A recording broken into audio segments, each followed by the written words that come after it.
Welcome in to the DNVR Avalanche podcast presented by DraftKings Sportsbook. Use code DNVR when you sign up for a new account to get amazing odds boosts every single day. Rudo, AJ, and Evan coming to you after a hockey game where the Avs beat the Dallas Stars so bad they decided they had to sign Jason Robertson, which apparently just happened. So neat. The actual score was only 2-1, and the Avs waited until the last 10 minutes of the game to actually do any of their scoring. With that being said, I wouldn't go so far as to say that this was a game that looked like the teams cared about, but it was a game that was at least worth watching. Man, that's about as fun as preseason hockey gonna get. Yep. That's true. End the show. There's nothing else to say. Yeah. Got our clip. Done.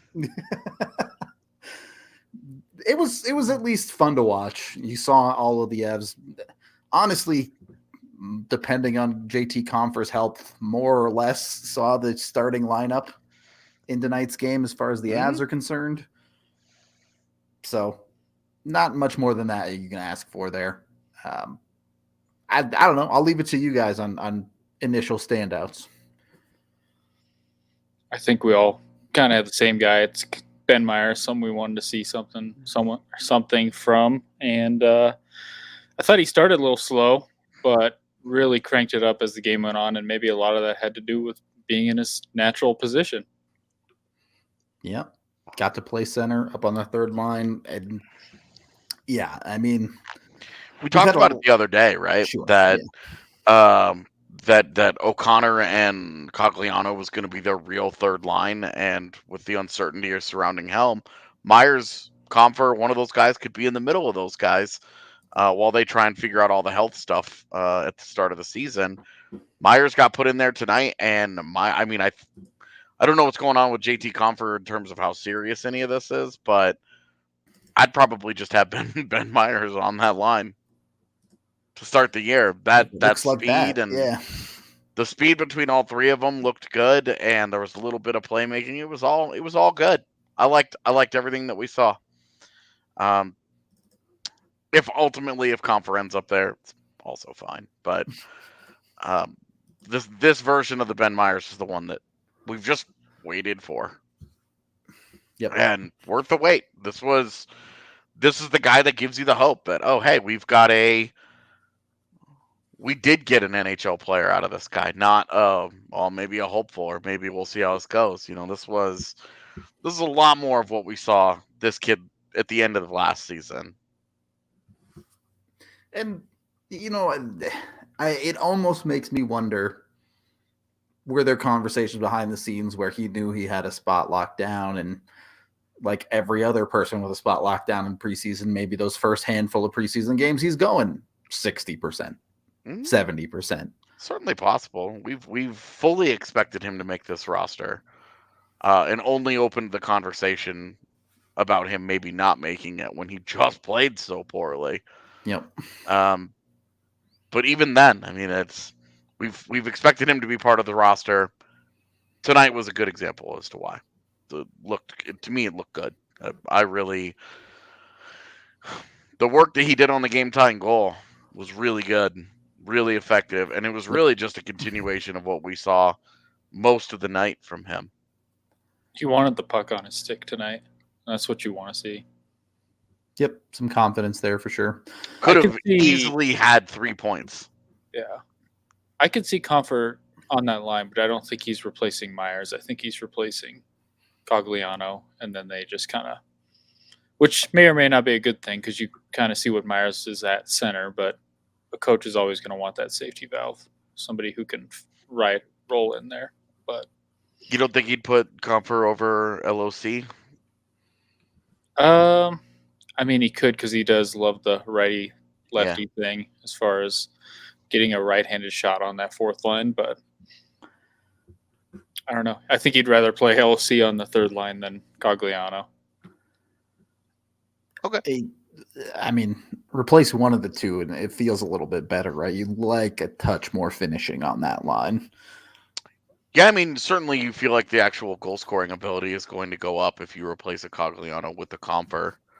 and you have an LOC, Meyers, and Comfort trio, like you're like, hey, it's kind of the same basic concept, except two of the guys are right-handed, and you expect that all of those guys have a little bit better finishing ability than Cogliano does at this point in his career. Weird to say for a guy that has a bunch of 20-goal seasons. Yeah, it's not quite like it was anymore, though. Yeah. I mean, you watch Cogs with the puck, and like I vividly remember prime Andrew Cogliano. Like he was one of those guys that I always really enjoyed watching, and it does still kind of weird me out sometimes to watch him, and just like my brain is just like, this guy's just a souped up Gabe Bullock at this point in his career, and like this is a dude who's had such a good career that it is weird. I feel that way. Time comes for us all. Yeah. Anyway, let's go over the goals before we dig too much into specific players in this game. First one goes to the Dallas Stars pretty early on in the second period. Pretty blatant miscommunication between the D and Alex Newhook on a back check where things just fell apart very, very quickly. I think I just had that on Newhook, honestly. I did too. Took a guy that was covered. So I did too initially, but I went back and watched it, and I'll have it in my review too. Gerard and EJ both take the same guy. So there's just a dude on the wing wide open. Newhook's guy is the guy that ultimately scored. He's got to be the guy watching the trailer there. But there was another dude wide open because Gerard and EJ didn't communicate either. So is what it is. Not a big deal. Outside of that, Georgiev, and that stuff, let's be real, that stuff is going to happen with both a defense that is going to be in flux for a little while just because they're trying to figure out ideal pairings, and these guys are going to be playing with a lot of different partners for the first few months of the season. But also Alex Newhook finding his way as a center. Yep. Like the spotlight is on. He's going to have to do it. He's going to have to do it defensively at a much higher level than they asked of him last year. And as long as he's in the middle of the ice, he's got to handle that part of it. That's going to be a really big part of his success this year. I think it's a relatively easy fix too, because the effort was there to get back. It's just a matter of cover that guy, not this guy. Just got to clean it up. Trailer. Yep. Not a big deal. Beyond that, Georgiev, that's the only goal of the game he gave up. Honestly, outside of playing the puck, I thought he looked great. Did not give up many rebounds on that side of things. Just stay in the crease, bud. He did look a little shaky on the I think it was the Sagan wraparound attempt right at the buzzer. He looked like he just didn't expect that, and he got over there at the last second. But otherwise, I mean, I'm with you, man. It's funny, we saw Georgiev and Francouz both have really rough performances and then respond with really good outings where you're like, that's why everybody's pretty comfortable with this overall. I think I really liked what I saw from him tonight. At times it looked like he was a little stiff, which is what I anticipate seeing for a little while, because he's learning from a new goaltending coach that maybe it's not completely natural to him at the moment. Mm-hmm. But, you can see everything that the Avs were interested in, and it's going to be a work in progress, but you have to trust the goaltending coach, and the Avs defense is certainly going to, make it a lot easy for this guy. Yeah, I mean, look at the shots after the first period, right? Mm-hmm.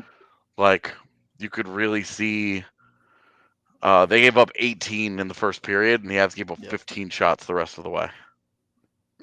And it was loose as hell in the first period, where you're just it feels like the Avs should be dominating this period, but Dallas didn't have to work hard at all for any of their chances. They would just skate down and get shots on goal.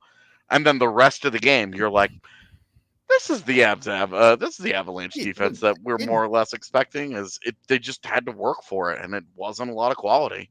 And there's no big surprise, right? Like, the Avs top line to this point had one game played this preseason between the three of them. So yeah. It's no big surprise.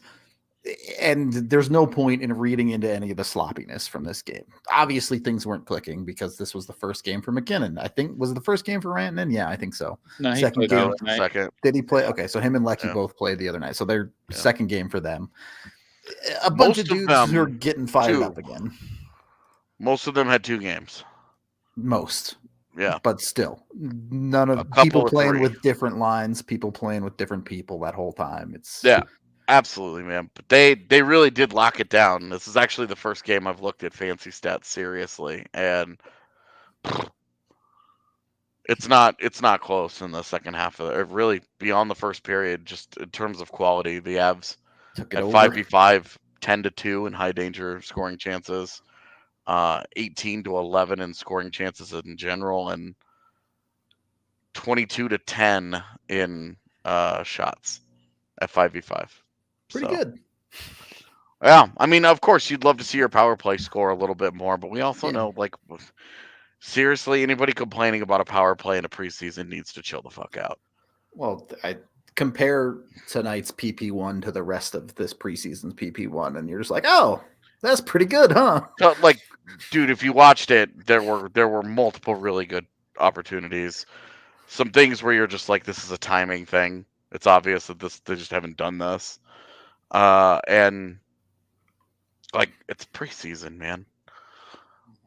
It's also a different setup. It's different without Landy there. It is slightly different because he's a better puck handler than the other 2 that are out there. But I doubt this group is packed as much at all together because Nuke hasn't even been healthy. Yeah. It's since we're in the room, feelings on 3D PP? I have no strong feelings one way or That's the how other. I feel about it. That yawns your feeling. Okay. We all right. we all know the second unit gets like 30 seconds, so it's like, well, Yeah, I mean, it's kind of an odd setup just because they've got Gerard on the half wall. Yeah. And on one hand, the game-winning goal is exactly the kind of play that a guy makes from the half wall, where you're like, it makes perfect sense for him to be in that spot. But it's also like he's no threat to shoot that puck. In a PP scenario, the other teams just don't respect him at all, right? Right. So, they're like, oh, you're going to walk in and shoot? We will take that chance.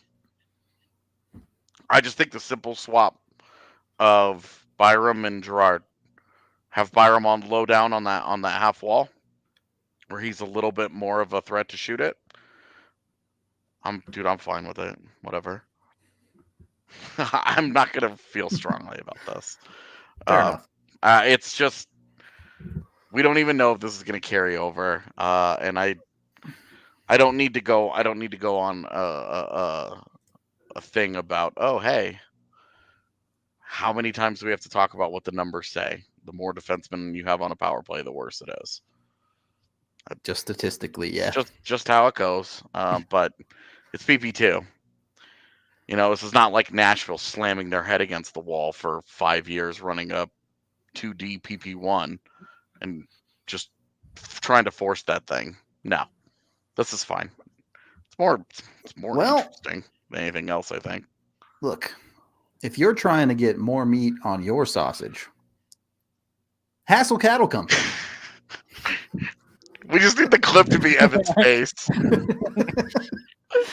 That was so good. Hassel Cattle Company is back with the DNVR. They're going to have the sausages down at the Broncos tailgate tomorrow, so be sure to go check that out. But they have a bunch of amazing meats, ranging from their Wagyu burger down to, I'm pretty sure you can buy like a full rotisserie chicken from them if you really want. So go check them out today. Be sure to get in on it with Hassel. They have ridiculous stuff. Like I said, you got to check it out. They're genuinely some of the best meat I've ever had. So you can get 20% off when you use code DNVR20 with your purchase. Head on over to HassleCattleCompany.com to get your bag of beef. Also brought to you by Breckenridge Brewery, the official beer of DNVR. What better to have some meat with than a beer? You can go to breckbrew.com for more info on them. Find their local beers with the Breck Beer Locator, and check out the Hootenanny, their farmhouse down in Littleton. It's amazing. Second period of the DNVR Avalanche podcast presented by DraftKings Sportsbook. $2 from Kevin saying, what a great third period. Moose is loose. I mean, let's get into the 2 goals. AJ, you mentioned the great work from Ben Meyers to set up the first goal. Logan O'Connor gets rewarded on a meme goal. Pretty much, man. Those are the weird goals that go in on Khudobin. You're just like, Total- what is he doing? It's total nonsense. Yeah, he goes for a poke check and it bounces up and over him. I don't know. Super weird. Not a whole lot to say about that one. No, it really was great work by Meyers though. Like, one, winning the battle along the boards, and then 2, it's just, we talked about the confidence. Don't dump it in. Like, make a play. Mm-hmm. And he held on to it for an extra second. He got around the defender and he got it to O'Connor.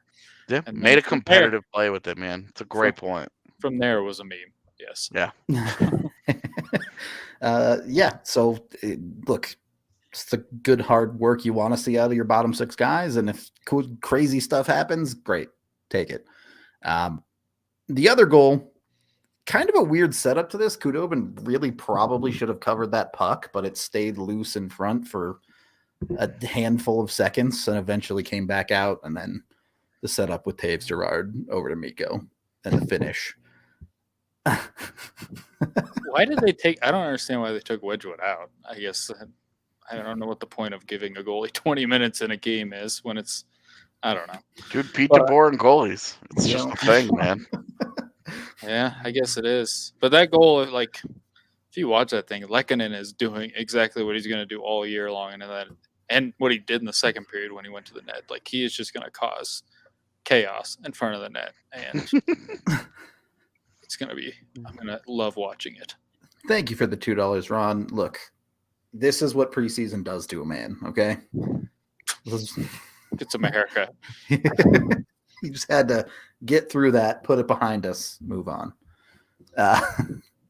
Yeah, but genuinely, it's funny how AJ, you made the perfect tweet about this where you were like, Mikko's the best family member because he's a total mess until they need to win. And then guy is a total shit show. Right? Like over and over and over. Like you see him and you're like, oh, hey, how are you, Mikko? How's life? And the answer is either going to be, I won the lottery and I'm doing all this cool shit, or it's going to be, I stubbed my toe walking to my car, and then I fell face first into the windshield, which shattered, and now I'm paralyzed. And, it's like only extremes with the guy. But you love him to death because he's always there for you in those big moments. He's always there to help lift you up when you need it most. But getting there sometimes is just an absolute disaster. The power play shift when I think Makar skated his ass off to keep the puck in. They pass it to Mikko, and he just fumbles it. You can hear Nate. You can hear Nate go, "Oh!" He fumbles it twice because he drops it off to Mikko in the half wall, and it goes right through Mikko's legs, and then he picks it up and skates up the zone, and then just flings the thing backwards. Like, I have no idea. And then he just perfect shot on the goal. You can't put it in a better spot. And it's just like, all right, well, just decides to win the game. 90+ points. He seriously looks like baby Bambi at the beginning of that movie when he's slipping around on the ice and just doesn't know what he's doing. And then at the end, you're just like, I don't know. I don't get it. I don't get it. You don't have to get it. It just has to keep working. I mean, it's just how Mikko rolls. Like, you watch him do all kinds of silly shit over and over and over. And then, like, we've been talking about this for a year. I mean, it was our talking point all of last year. He looked brutal and would finish the night with a goal and 2 primary assists. And you're just like, fuck me, man. Yeah. What? Ever. It's just his existence. He just fails upward better than anybody. It's tremendous. Moving on from Mikko, AJ, you kind of already mentioned the top end of the Avs lineup looking very, very good. Newhook and Erod together. Is Erod going to drive me crazy? Is Erod Matt Nieto? Thinking the same thing. He does a lot of things that you're like, what? Why'd you do that? Like he made a sweet play along the boards, and it's just like a spinning blind backhand pass in the middle that leads to a 2-on-1. You're like, what? I tweeted at somebody tonight. I think he's going to end up being one of the most polarizing players for the Avs this year, because he will do things where you're like, yeah, this is cool. He's vibing. Yeah, look at him go. And then what? What you do? I just don't where you're just okay. Now we're in this room where it has turned over, and now he's back checking, and he does that great. So that's okay, cool. But he is setting up to be a very polarizing guy. Yep. And again, we talked about how consistently will he finish? You saw it like 4 minutes into the game, something like that. He gets a clean breakaway. Doesn't do anything with it. Into the blocker. Yeah. Nice. It is a nice save. Like I don't mean to bag on it and be like, oh, either one of him. He was terrible. It was a good attempt. He just made a nice save. Neither of him or Newhook really wanted to shoot the puck tonight. No one. They were all looking for the puck. Nobody. Yeah. The guy who was looking to shoot was Nuke, and he looked like a guy who hadn't played all preseason. Kept fanning on the puck. Yeah. He looked awesome other than his hands. Yeah, genuinely put himself in great spots consistently. Just wasn't quite connecting. We'll put it that way. But yeah, all night basically the Avs, you got the feelings like, oh, they're looking for the perfect play. They're not settling for a decent opportunity. Worked out. So also it's the preseason, so who cares? But you definitely don't want to see them develop that bad habit. We see it happen often with good teams where it's sometimes they make things harder than it has to be. Yeah, and I think you hope with Newhook that he gets a little bit more selfish as the year goes on. He's more comfortable in that position, and he understands that maybe Erod's going to be a guy that's looking to distribute a little bit more, because you don't want too much overpassing on that line. Both those guys need to sack up, shoot a little bit more. They each had some good opportunities. Just shoot the fucking thing. Especially Newhook, like when you're right there, net front, grade A. Yeah. I mean, you're 4 feet from the goaltender. You got a little open lane there. What, bro? I understand that's an empty. It's an empty net if you can make that pass because the goaltender's out challenging you. But my goodness, my man. You've scored a lot of goals in your life up to this point. Just shoot it. You got that in the bag. You would hope so. But ultimately, like those three were fun. I really liked those three together. And I'm gonna go ahead and just continue to advocate Lehkonen to play wherever Rantanen plays. The Finns together. Yeah, just to make Mikko happy. Are they the fun Finns? Is that where we're going with this? It's Pinky and the Brain. Sure, man. Ren and Stimpy. Yep. Nico's definitely Pinky, right? Yes. Okay. Yeah, dude, come on. All right. Although it's weird to think that Arturi Lehkonen's sitting there trying to plot how to take over the world on a daily basis. Seems a little out of character. Okay. Yeah, going through the rest of the lineup, we'll get to the bottom line in a second. But looking at the defense, no real complaints. You saw everyone kind of doing the things you'd like to see them do. Devontae is still a defensive savant. Sam Girard looks much, much better than anything we saw out of him last year, if I'll be honest. Cale Makar is Cale Makar. And even the bottom pairing, you saw Manson try to blow a guy up. You saw EJ make a couple sliding plays. So Jared Bednar's standouts from tonight. Anybody not see Jesse's tweet just now? I haven't. Ben Meyers and Anton Bleed. Ugh. Yeah. Really? Like, obviously Ben Meyers, but I mean, dude, at least we knew one of Bleed or Sedlak was going to be the guy. yeah, but on his first shit of the night, Bleed just yeets his stick out of his hands with the puck on it in the neutral zone. Like, I don't know. I would love to have 5 minutes with Jared Bednar and just pick his brain about Anton Bleed. He's a loud player.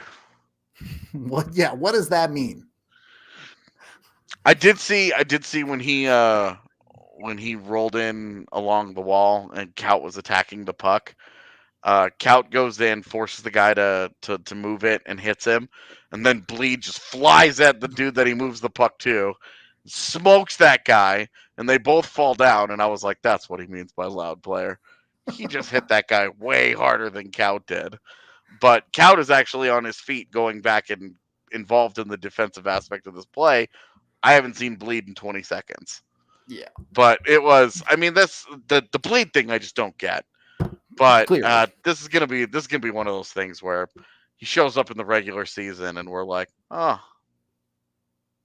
okay. Like it's either gonna make total sense, like Nichushkin eventually did, or it's just gonna be a mess. Because I'm old enough to remember Nichushkin not having a very good training camp or preseason either, and it took him like a couple of weeks for him to actually start. Yeah. To look like, hey, there's something happening here, even though he still didn't score for another 2 months. Then he went from a mess to something happening to ending Duncan Keith's career. I think if you look at Bleed's fancy stats, like his analytics through the preseason, he's like near the top of the forwards, which I don't think he's the one driving a lot of that, but I think he just does a lot of things that maybe the staff is just like, it's a safe guy on the fourth line. I think he plays with a little bit more energy than Kaut does, and maybe they just like that. I don't know. I don't see it. I see very little puck skill, but they are probably just not looking for that. Yeah, I mean, chat says he's this season's Knack, and I just don't. I mean, Knack could do some things on offense when he got the puck. Least, yeah. Guy had 11 goals last year. Do any of us think that Anton Bleed scores 10? I will eat the hat that AJ is wearing if Anton Bleed scores 10 goals this year. This is my only Nords hat, so don't worry. I think it's somebody else's hat. I don't think Anton Bleed has 10 goals in his NHL career to this point. So I am going to enjoy making a lot of Bleed tweets this season if he's on the team. Anton Bleed has 4 goals in 70 NHL games. Oof. Bro.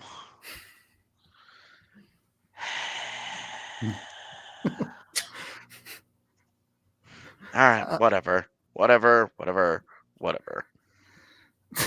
You don't remember if he's here in January or February, then we'll talk. You don't remember the start of the season. Like, does anyone remember Sampo Ranto playing 10 games last year?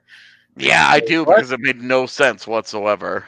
Exactly. But by the end of the year, you're like, huh? That was this year? Like, the start of the season's always just like weird. You're just like, well, that happened. I mean, it's the only time that they seem willing to let it fly and just try stuff. Yep.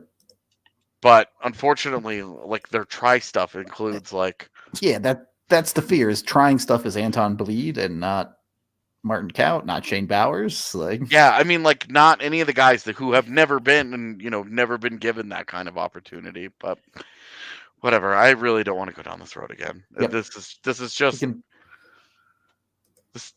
rinse and this is literally every single year where we're on here and we're like, which veteran guy is it going to be? And then we watch everything unfold and we're like, oh, maybe this guy pushes for it. This guy's been terrible, though. The guy that's been terrible, he's going to make it every time. That's the guy that you single out. Well, love that guy. The good news is, if Bleed is going to prove us wrong, I bet you would get great odds on DraftKings Sportsbook to pick him as a goal scorer. So maybe you can make a little bit of money. definitely one of those plus 5,000 Yeah. anytime goal scorer options. Yep. Now we're talking all this shit, and he's going to be the first goal of the season, like Straight Jack up, Johnson full was. Jack Johnson. Yeah, maybe I'm putting money now on Anton Bleed scoring the first goal of the year for the Avs. maybe if both defensemen go ass over ankles on the blue line, and he just gets a random breakaway. We'll see. Sick move though. At least he finished that shit. You hear me, Evan Rodrigues? So head on over to DraftKings.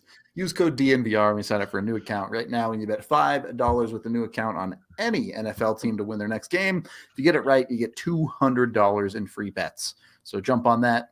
Take the 200, put it on Bleed scoring a goal, put it on MacKinnon scoring a goal, put it on the Avs to repeat if you want. But by the way, did you see Money Puck put Calgary slightly over the Avs on the odds to win the Cup? The Athletic had the Avs at 3. It's interesting storylines out there. I'm just saying, but go to DraftKings, download their app now. Must be 21 or older, Colorado only. Other terms, restrictions, and conditions apply. See DraftKings.com/sportsbook for details. Of course, if you have a gambling problem, call 1-800-522-4700. And then when you make a little bit of extra cash and you want to go catch an Avs game, go use the link down in the description of this video. Use Game Time. Get in there, get some of the best tickets out there for the best prices. You can get up to 60% off through Game Time. I saw for the Broncos game tomorrow, someone got good Broncos tickets for just $72, which I know sounds expensive, but for the Broncos, that's a really good deal. So you got to go check it out. Getting in that building for $70 is just fine. There you go. There's the link down in the description. You click that, you get your tickets through Game Time. It helps us out a little bit too if you use the link. So be sure to jump in on that and download the Game Time app. You do that, and then eventually we'll get enough link clicks. We'll get a promo code of our own, and it'll be really easy to do. Yeah, and then we can tell you guys use code DNVR20 or whatever instead of having to go through clicking a link. Anyway. Third period of the DNVR Avalanche podcast presented by DraftKings Sportsbook. Gosh, we were already on the third period? We are already on the third period. Oh, we're 33 flies. minutes into this so much to podcast. talk about preseason. Yo, shout out to Briggsy's brother tomorrow having surgery. So there you go. Wanted send good vibes. Send the good vibes. So the community will do that. We will send the good vibes to Briggsy's brother. No doubt about it. Donating a kidney. And as a person who only has one kidney, your brother is out there saving lives. Because if I was ever in need, I would need somebody like that to step up. Otherwise, later. Well, there it is. Back to the hockey game. I don't know. I mean, do you want to have the Aaron Judge, Shohei Ohtani MVP debate? Oh, it's Shohei. It's not even a debate. Really? Yeah. Evan, you got feelings? I do not care. And I'm not. This is one of those. This is why I love Rudo moments, because he's 100% correct. Like, all respect to Judge and the home run chase and what he's done has been awesome. And I know that it extends well beyond him just hitting home runs. But what the hell? Shohei is like you can't even create this player in MLB The Show. Right. Like, you can't even do it. Shohei hit 34 home runs, was it? And prevented how many on the mound?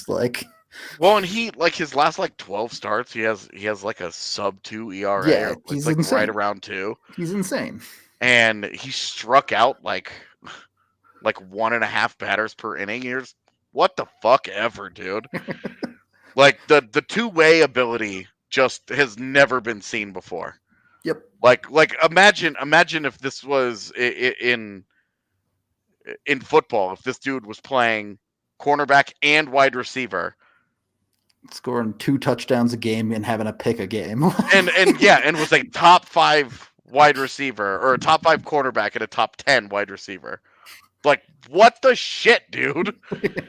It's crazy what he's doing, and getting overlooked. One, because the Angels are just an embarrassment of a franchise, and everybody gives the Rockies shit, but it's like The Rockies aren't out here wasting The Angels might all-time have greats. the 2 best players in the world on their team. Seriously. Good Lord, dude. Anyway. Evan really does not have Turn thoughts on this. it down a notch. I 2 do other not. things I wanted to talk about from this game. One, Martin Kaut felt like he kind of disappeared at times this game. Did take a nut shot, to be fair. That was a pretty good metaphor for his Avs career. That's literally what I tweeted. Nice. It's We vibing tonight. one of the last games I was on the press box last year. I think it was the game he got hurt in. I sat next to a scout who said, "You could watch an entire game and know that you wouldn't know that Martin Kaut played most of those games," and that's kind of what you saw tonight. Like, he was just there. He existed. And that if you're going to put him in that role, I think especially is what I don't think you're going to get a ton from him, but he was very quiet tonight. And the other thing is his shifts are so short because he just gets exhausted after 20 to 30 seconds. And I don't know. He can go hard for a little while and then he gets off, but I think tonight was, not the best showing. Tonight was a lot more of the best thing that you have to say about him is that he didn't Do anything bad. Yeah. he didn't hurt you. Yep. And it's just like it's just not good enough, man. Without dipping too far into the conversation, it's the same thing that Anton Bleed's going to give you, right? He didn't do anything to separate himself. Yeah, and I guess the I don't know, man. I guess the appeal of Bleed is that he'll hit somebody harder.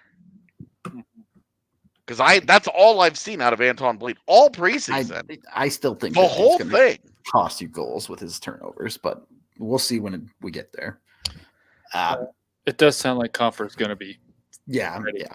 yeah, I saw that too. So you're really talking about 2 spots, so it's very likely going to be Meyers and Bleed as the 11th and 12th forward for opening night.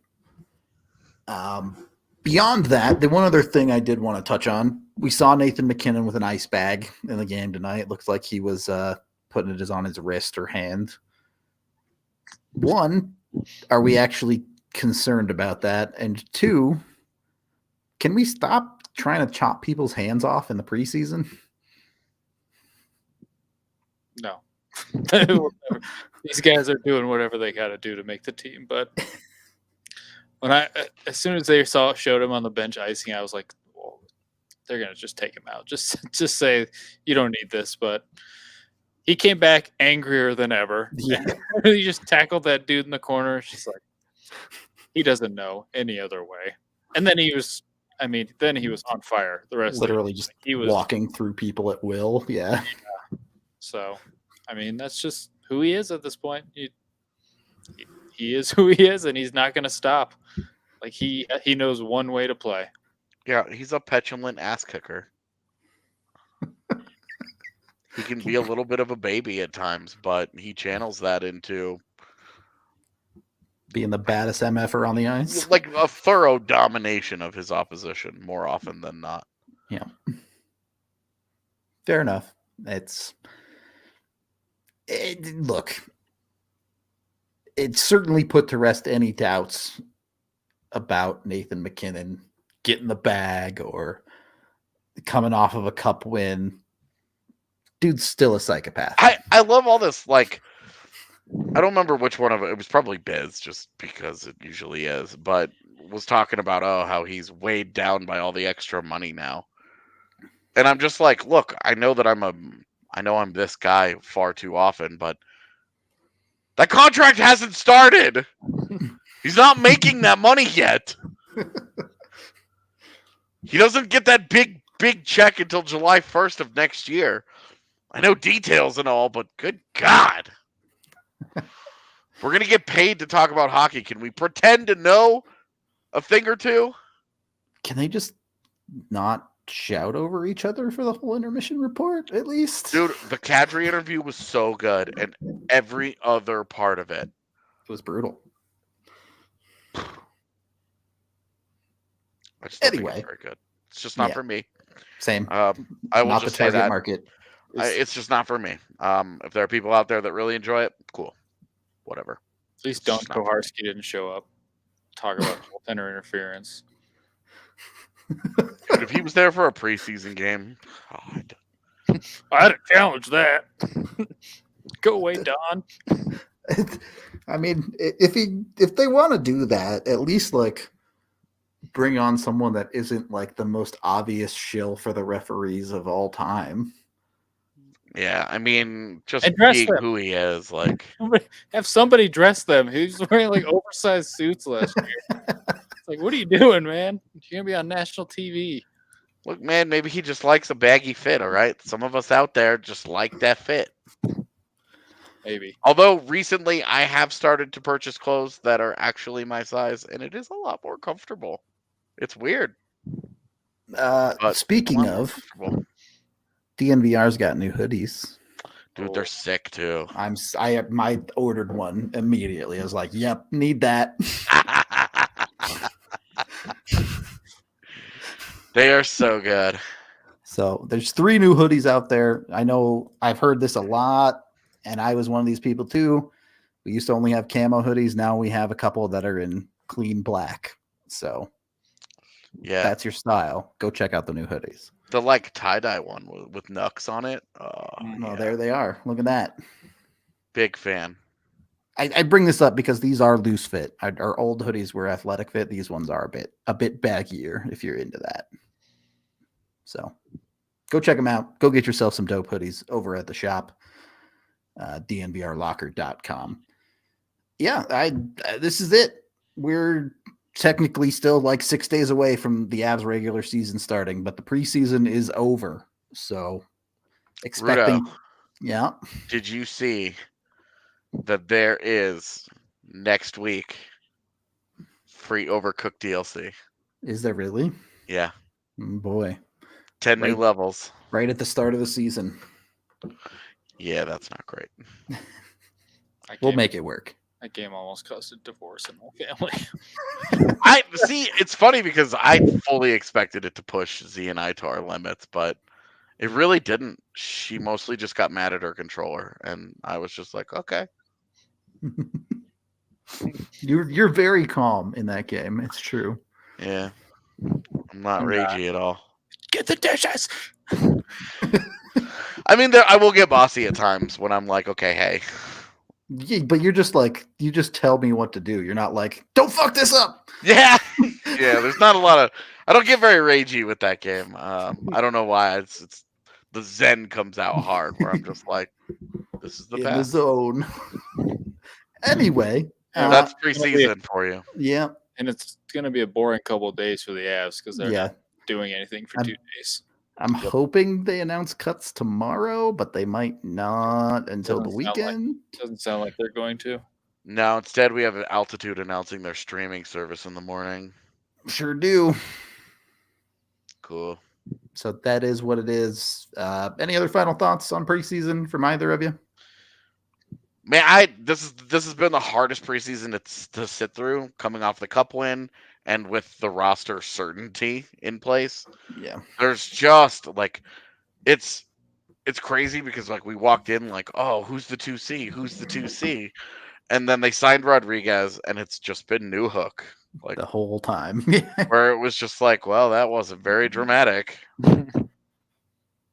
Yeah, there were a lot of people at that game tonight. I was at least on TV, it looked like it for a preseason game, and they were kind of into it. Like, especially when Mikko was fumbling the puck in the third period, there's a lot of growth. But yeah, I mean, I think Wednesday next week's going to be out of control. Yeah, it's gonna be a wild one. Be sure to tune into our stuff for that with the banner raising. Of course, we'll have you fully covered pregame, watch along, postgame, the whole 9. So be sure to check us in for that. Be sure to tune in tomorrow for the normal pod, same as Friday. We also have our division predictions coming out currently. The full Eastern Conference is out already, and the Western Conference is coming over the next 2 days. So check those out right here on YouTube. Also, be sure to like and subscribe. That helps us out a ton over on YouTube. Yeah, I guess that's it. We love all of you. We will talk to you tomorrow. And until then, We'll see you next time.